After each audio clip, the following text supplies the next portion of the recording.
Canadian Bulldog for wrestling merchandise and memories. That's merchandiseandmemories.com. And today we're going to be counting down the top 50 WWE Hall of Fame prospects. Now, the Hall of Fame was established 30 years ago, and there have been more than 230 inductees, but there's still hundreds of performers who haven't yet been recognized by the WWE Hall of Fame, so we've narrowed it down to the top 50. And in ranking these, we're looking at the most likely to people to be included in the next few years with a few reasonable exclusions. First, performers who are currently contracted to AEW, such as Christian, Paul White, Chris Jericho. Never say never, but the politics will make it tough. Performers who are currently active, such as Brock Lesnar, sure, they'll be in one day, but unlikely until they've called it a career. Wrestlers that never became a household name outside of the US, such as Pero Aguayo or Ricky Choshu, nothing against their accomplishments, but only a handful of foreign stars have made it into the Hall of Fame. And then any members of the McMahon family, such as Vince or Shane. While Triple H was inducted in 2019, it was part of D-Generation X. Based on history, it's unlikely he or anyone else in the family will be inducted on their own. Just before we get started, wanted to let you know that Wrestling Merchandise and Memories has more than 100 unique top 50 lists on its site. Everything from wrestling rivalries to tag teams to WrestleMania moments. Check it out at bit.ly/top 50 lists. Number 50, the Sandman was best known during his 30-year career for being a flag bearer for ECW, winning its world championship 5 times and always being a featured performer. Number 49, Adrian Adonis was a hallmark of the early 1980s wrestling scene, capturing championships in both the WWF and AWA. He later took to the effeminate, adorable Adrian persona, feuding with the likes of Roddy Piper. Number 48, Kevin Sullivan was at the forefront of wrestling for nearly 50 years, whether as a wrestler, manager, or booker. He rose to prominence in the early 1980s as a satanic heel, using that persona in Florida, the NWA, WCW, and elsewhere. Number 47, while failing health may prevent Ted Turner from receiving his Hall of Fame award in person, his contributions to wrestling are massive and should be recognized. Not only did he make professional wrestling a staple on the superstation TBS, but he also revived WCW. Number 46, Ken Patera, in addition to being an Olympic weightlifter, was also a dominant force in wrestling in the 1970s and 1980s. Having stints in the WWF, NWA, and AWA, Patera is a former Intercontinental Champion. Number 45, while several wrestlers portrayed Tiger Mask over the years in New Japan, this honor would likely go to Satoru Sayama, the man who first wore the mask and won junior heavyweight gold in the WWF and NWA. Number 44, Johnny Valentine was a legendary heel who held numerous championships in the NWA and elsewhere over his near 30-year career. He's also the father of WWE Hall of Famer Greg the Hammer Valentine. Number 43, The Crusher is known as the wrestler who made Milwaukee famous and terrorized rings for over 40 years in the AWA. His frequent partner, Dick the Bruiser, was inducted in the WWE's Hall of Fame Legacy Wing in 2021. Number 42, Victoria was one of WWE's top female performers in the early to mid-2000s. She held the WWE Women's Championship twice and then competed as Tara in TNA, where she held the Knockouts Championship 5 times.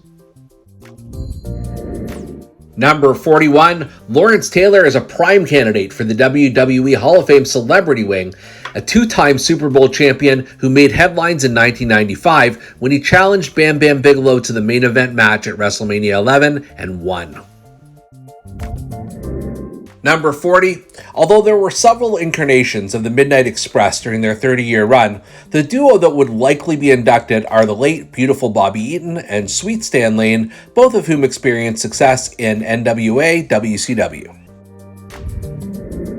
Number 39, Gory Guerrero was an inspiration to Mexican wrestlers and fans alike. His induction would likely be in part due to the wrestling family he sired, which includes WWE Hall of Famer Eddie Guerrero. Number 38, Nikita Koloff was one of the top draws in Jim Crockett Promotions, capturing almost all of the NWA championships available in that era. He later switched from heel to babyface and teamed up with Dusty Rhodes. Number 37, Ivan Koloff, who is only related to his nephew Nikita in storyline, was one of the most iconic heels of the 1960s and 1970s, famously ending Bruno Sammartino's lengthy run as WWF champion. Number 36, Earthquake was a top draw in the WWF in the early to mid-1990s. As a former sumo wrestler, he battled the likes of Hulk Hogan and the Ultimate Warrior. He also competed in WCW as Avalanche and the Shark. Number 35, Dino Bravo competed for more than 20 years, primarily as a top star in Canada, but also as a frequent heel in the WWF. In 1988, Bravo allegedly set the world bench press record of 715.5 pounds at the Royal Rumble. Number 34, Tony Gurria spent most of his 30-year career in the WWF both as a performer and a road agent. He captured the WWF Tag Team Championship 5 different times over the years with 4 different partners. Number 33, the Rougeau brothers, Jacques and Raymond, were a top tag team in the 1980s, both in the WWF and their native Quebec. After teaming, Jacques became the Mountie, while Raymond became a French-language commentator. Number 32, Muhammad Ali deserves a prime spot in the celebrity wing for numerous contributions over the years. In 1976, he fought Antonio Inoki in Tokyo, and he was a special guest referee at the WWF's first WrestleMania in 1985.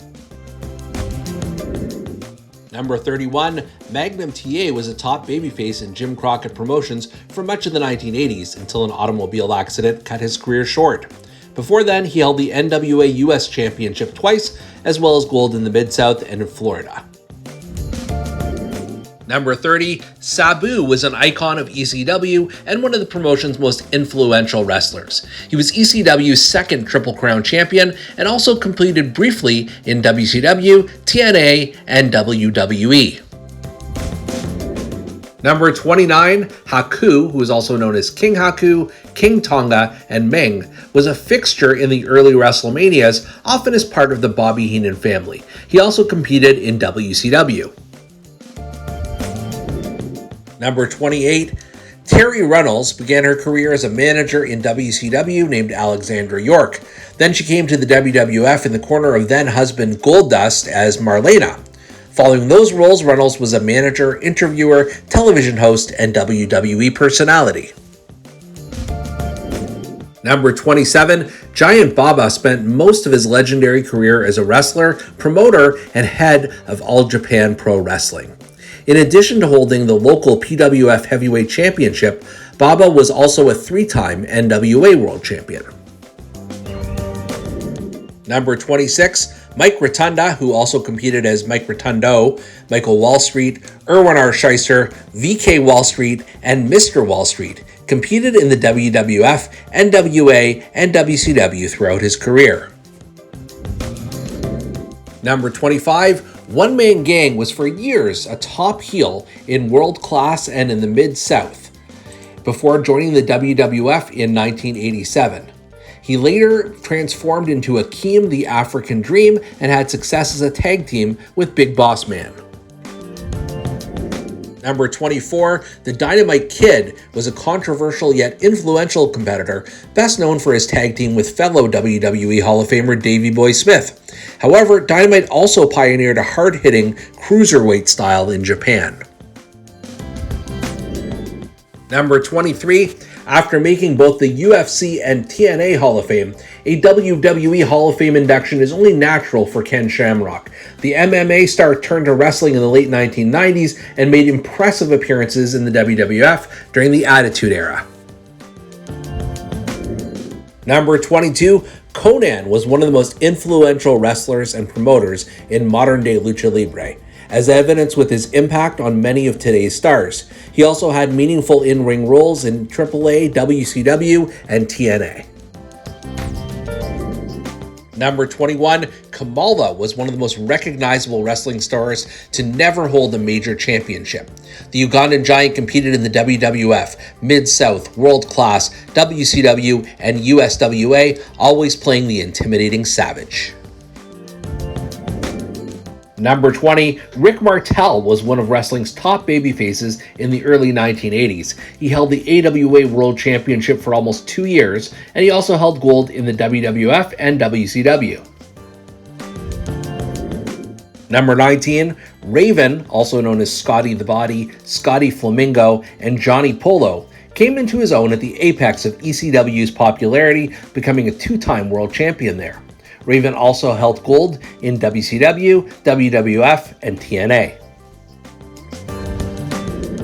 Number 18, King Kong Bundy was a huge part of the early WrestleManias, battling Hulk Hogan in the main event of WrestleMania 2.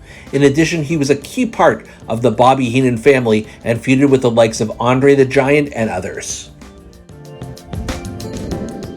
Number 17, Dennis Rodman should be considered for the celebrity wing due to his membership in the NWO, leading to a pair of pay-per-view main events. Rodzilla also won Hulk Hogan's Celebrity Championship Wrestling show.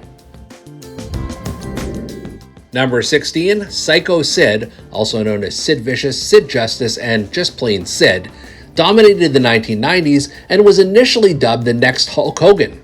He would go on to headline WrestleMania 13 and twice capture both the WWF and WCW World Heavyweight Championships. Number 15, Bray Wyatt is an induction that may have been accelerated by his sudden passing in 2023, but he had been building a Hall of Fame career before that, influencing many WWE storylines with his offbeat and dark personas, including The Fiend. Number 14, among William Regal's many accolades were winning the WCW Television Championship, the WWF Intercontinental Championship, and becoming King of the Ring in 2008. Regal was also a longtime WWE and NXT commissioner. Number 13, Bam Bam Bigelow has competed in Japan, Memphis, WWF, ECW, and WCW. He also main evented WrestleMania 11 against the aforementioned Lawrence Taylor. Number 12, Sable was one of the biggest stars of the Attitude Era, crossing into mainstream pop culture through her Playboy appearances. She also helped resurrect the WWF Women's Championship, and hey, she's also the wife of Brock Lesnar. Number 11, Owen Hart's induction into the Hall of Fame should have happened many years ago, if not for certain sensitivities. Still, it would only make sense to have him in the Hall of Fame alongside his brother Brett and father Stu, given his many accomplishments in the WWF. Number 10, Tommy Dreamer is more than an icon of ECW. He was often the thread that held the promotion together during its ups and downs. In addition, the innovator of violence was a key to the 2006 ECW relaunch by WWE. Number 9, Miss Elizabeth was one of the most popular characters in the 1980s WWF due to her look, her overall presentation, and her part in major stories involving Randy Savage and Hulk Hogan. Number 8, Jim Cornette is one of the only managers from the 1980s not to have a WWE Hall of Fame ring. In addition to managing the Midnight Express, Cornette also ran OVW and Smoky Mountain Wrestling and worked backstage for the WWF, TNA, and Ring of Honor. Number 7, Demolition, Axe, Smash, and later Crush were one of the most successful tag teams in WWF history, boasting a record-setting WWF tag team title reign that would only be eclipsed some 30 years later. Number 6, Brian Pillman was an innovator everywhere he went, wowing audiences with his high-flying style in Stampede and WCW. Later in his career, his loose cannon persona was the talk of the industry before his untimely passing. Number 5, ladies and gentlemen, his name is Paul Heyman. And while still active today as the special counsel to Roman Reigns, Heyman deserves credit for his entire body of work, which includes managing, commentating, and booking in WCW, ECW, and WWE. Number 4, Lex Luger arguably should have been in the WWE Hall of Fame many years ago, so it's only a matter of time until he gets that honor. A headliner in WCW and WWF, Luger was successful as both a babyface and a heel wherever he went. Number 3, it's amazing that Cyndi Lauper hasn't yet been included into the Hall of Fame celebrity wing, given if not for her, there may not be a WWE today. Her role in the Rock and wrestling connection was absolutely critical to Vince McMahon's success. Number 2, this one is kind of cheating, given Batista was already announced as headlining the 2020 Hall of Fame class before bowing out due to the pandemic. Still, the Animal was a 6-time world champion in WWE and one of the most popular acts in the Ruthless Aggression era. And the number 1 WWE Hall of Fame prospect is... It doesn't matter who the... Well, actually, it kind of does. It's only a matter of time of if, not when, The Rock gets inducted into the WWE Hall of Fame. Not only was The Rock one of wrestling's top attractions during the Attitude Era, but he's currently one of the biggest names in Hollywood, giving WWE someone they will want to take great pride in recognizing. So, what did you think? What did we miss? What did we misplace? Let us know in the comment section below, and please make sure to check out merchandiseandmemories.com.